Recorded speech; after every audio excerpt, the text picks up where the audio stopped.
지금 이제 요단 동편에서 이제 정비를 해서 이제 들어가야 되는데 이제는 우리 스스로 터득을 하고 이제 준비를 해야 되는 거죠. 그 전까지는 다 보호해주고 지켜주고 먹여주셨다라는 거죠. 그래서 이제 오늘 본문에도 보면 관리들이 이제 다니면서 막 얘기를 해요. 야, 이제 들어갈 거다, 이제 들어갈 거다, 준비해라, 준비해라. 그러는데 1절 말씀에 제가 빨간색으로 표시한 게 뭐냐면 지명이 나와요. 지명. 어디라고요? 시딤. 그죠? 시딤이라는 그 지명이 나오는데 여러분 생각을 해보세요. 그냥 가나안 땅으로, 요단강 건너 가나안 땅으로 들어갈 때가 됐다라고 하면 되는데 꼭 시딤에서 떠나라는 그 말을 해요. 그죠? 1절에. 그러면 이 시딤에서 떠나 이제 건너가기 전에 시딤에서 유숙을 했다, 머물렀다라는 얘기가 나오거든요. 그러면 요거를 우리가 조금 생각을 해야 돼요. 시딤이 어떤 지역이냐? 시딤. 자, 민수기 25장 1절에서 3절까지 프린트물에 나와 있죠. 자, 민수기 25장 1절에서 3절까지 한번 읽어볼게요. 시작. 이스라엘이 시딤에 머물러 있더니 그 백성이 모압 여자들과 음행하기를 시작하니라.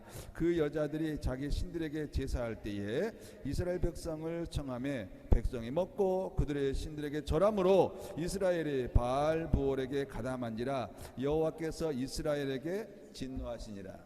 시딤이란 지역이 이런 지역이에요.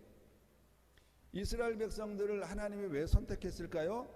선민, 거룩한 백성, 택함받은 백성. 하나님은 이스라엘 백성들에게 지속적으로 주목하죠. 너희들은 어떻게 살아라?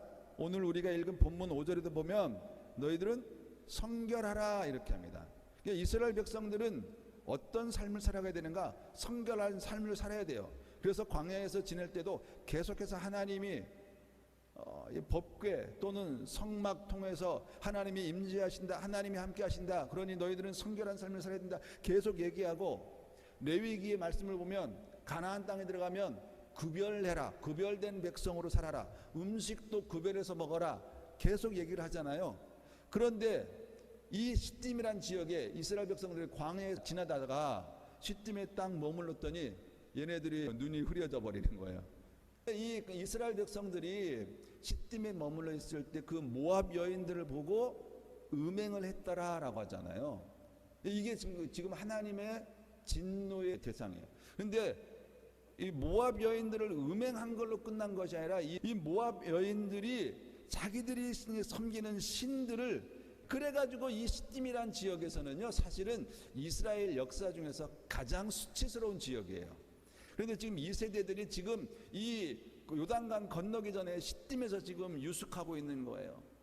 그런데 1절 말씀해 보니까 이 시딤에서 떠나라는 말, 떠난다라는 말은 우리가 그냥 공간적인 의미도 시딤이라는 그 동네를 떠났다라지만 영적인 의미에서는 뭐예요? 지금 시딤은 이스라엘 백성들에게 가장 수치스럽고 부끄럽고 죄악된 장소잖아요. 그 죄악된 장소에서 떠나라 그러는 거죠. 죄악된 장소에서. 그래서 여기에 보면 유숙하다라는 것은 지금 뒹굴고 있다, 드러눕다라는 것. 그러니까 지금 이 이스라엘 백성들이 시딤에서 이렇게 하는데 거기서 이제 떠나야 된다라는 거예요. 가장 부끄러운 장소. 이스라엘 백성들이 한시라도 빨리 떠나고 싶은 거야. 그죠? 이게 좀 부끄럽잖아요. 하나님 앞에 부끄럽고. 그러니까 그런 어떤 성결하게 사는 그런 백성들에게서는 이 장소가 너무 싫은 거예요. 그래서 빨리 가야 되는 거예요. 이 자리를 떠나야 돼요. 그런데 오늘 3장 2절 말씀에 보면, 자 3장 2절, 자 유숙하니라, 지금 시딤을 떠나야 돼요. 3장 2절 시작. 네. 하나님이 며칠을 더 머물르라 그래요? 사흘이라는 단어를 썼어요. 그러니까 지금 하룻밤 자는 것도 불편한데 하나님은 왜 굳이 사흘을 더 거기서 머물러라 그럴까? 사흘. 여러분들은 뭐라고 생각하세요? 왜 하나님은 사흘을 더 거기서 머물러라 그래요? 지금 이 여인네들도 수치스럽고 이스라엘 백성들 자체도 여기에서 정말 수치스러운 장소인데 왜 하나님은 여기에서 계속 사흘 동안이나 머무르라 그럴까? 왜 그럴까요? 여러분 생각해 보세요. 예? 이게 기다림이라는 거죠. 인내라는 거예요. 그러니까 이스라엘 백성들이 나는 여기가 싫으니까, 나는 내가 싫으니까 내가 빨리 떠날게 하는 거, 모든 주체는 누가 되는 거예요? 내가 되는 거예요. 그런데 하나님이 그런 상황 가운데서도 기다려! 그런 거잖아요. 우리는 너무 힘들어. 기다림 자체가 너무 힘들어요. 근데 그게 인내하는 훈련이라는 거죠. 사랑은 오래 참고, 사랑은 솜사탕이 아니라 그랬어요. 그죠? 사랑은 얼마나 그 역경이 있는지, 사랑은 기다리는 거예요. 기다림을 통해서 하나님이 역사를 일하는데요. 여러분, 이 기다림이 얼마나 고통스러운 건지 아세요? 그런데 이건 하나님의 은혜예요. 그래서 이 기다림이라는 것은 인내이고 훈련이거든요.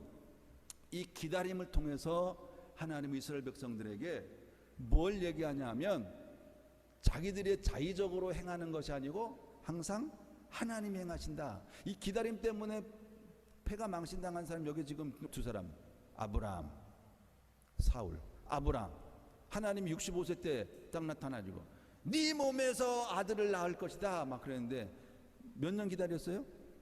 그래도 엄청나게 기다렸어요. 20년 기다렸잖아요. 20년 기다리는데 아들이 생겨요, 안 생겨요? 네, 안 생겨요. 그러니까 아브라함하고 사라가 우리가 뭐 잘못 해석했나 봐. 그래가지고 이스마엘을 낳았어요. 하가를 통해서. 이스마엘 태어날 때가 아브라함 나이가 86세. 86세 때 이스마엘을 태어났을 때 하나님이 등장합니다. 야, 너 이거 왜 그래? 그래서 그때부터 13년 동안 그 다음에 하나님이 안 나타나요. 99세 때 다시 나타나가지고 그때 이제 하나님이 아브라함에게 하면서, 그때에 하나님이 자기 자신을 소개할 때에 내가 전능자다, 전능하신 하나님이다, 이런 얘기를 합니다. 기다리지 못한 결과예요. 그리고 나서 99세 때 하나님이 나타나셔서 아브라함에게 할례를 행하고, 그때 아브라함과 사라를 통해서 100세 때 누구를 낳죠? 이삭을 낳죠. 자, 100세 때 이삭을 낳은 거는 자기들의 능력입니까? 하나님의 은혜입니까? 이스마엘은 자기들의 능력이 하나님의 은혜예요. 자기들의 능력. 여러분, 우리가 아무리 능력이 있어도 내 능력대로, 내 실력대로 내가 할 거 요렇게 하면요, 이거는 하나님의 복음과는 굉장히 위배돼요. 우리는 항상 하나님의 은혜다, 하나님의 은혜다 하면서도 가끔 보면 나의 자의적인 행위로 많이 해요. 그러니까 아브라함의 자기의 자의적인 행위가 결과가 뭐냐면 이스마엘이고, 전적으로 하나님의 은혜가 이삭이에요. 그래서 이스마엘의 후회와 이삭의 후회가 전적으로 달라요.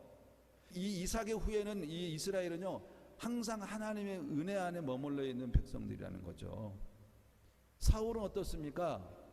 사울은 왕이 되어서 정말 선한 왕으로 출발했지만, 이 사람이 그 일주일을 못 기다려가지고 미디안 전쟁을 나가야 되는데 누구를 기다려야 돼요? 사무엘을 기다려야 돼요. 사무엘상 15장 한번 봐봐요. 사무엘을 기다리는데 이 사울이 초조해가지고 그저 일주일을 못 기다립니다. 언제 나오나 막. 이게 조급한 거예요. 사울이 일주일 동안 기다려도 사무엘이 안 오니까 제사는 누가 집행해야 돼요? 왕이 합니까? 제사장이 합니까? 제사장이 하는 거잖아요. 반드시 제사는 사무엘이 와서 집례를 해야 돼요. 네? 그런데 사울이 못 기다려가지고 자기가 했잖아요. 야, 그냥 해, 괜찮아. 그 몇 시간 못 기다려. 근데 제사를 딱 끝났는데 누가 도착했어요? 사무엘이 도착했어요. 사무엘이 와가지고 이거 뭡니까? 내가 기다리다가 그냥 내가 제사를. 그랬을 때에 하나님이 사울을 이 친구는 안 되겠구나. 그래서 우리가 유명한 구절 있죠.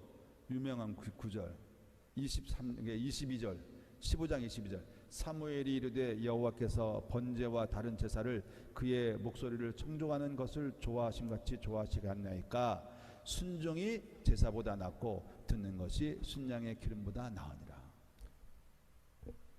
기다리지 못하고 이 사울 왕은 패위가 되는 거예요. 자기가 무언가 해보려고, 자기가 뭔가 이루어 보려고 이렇게 했을 때에 이 결과는 굉장히 비참하다는 거예요. 항상 하나님의 은혜예요.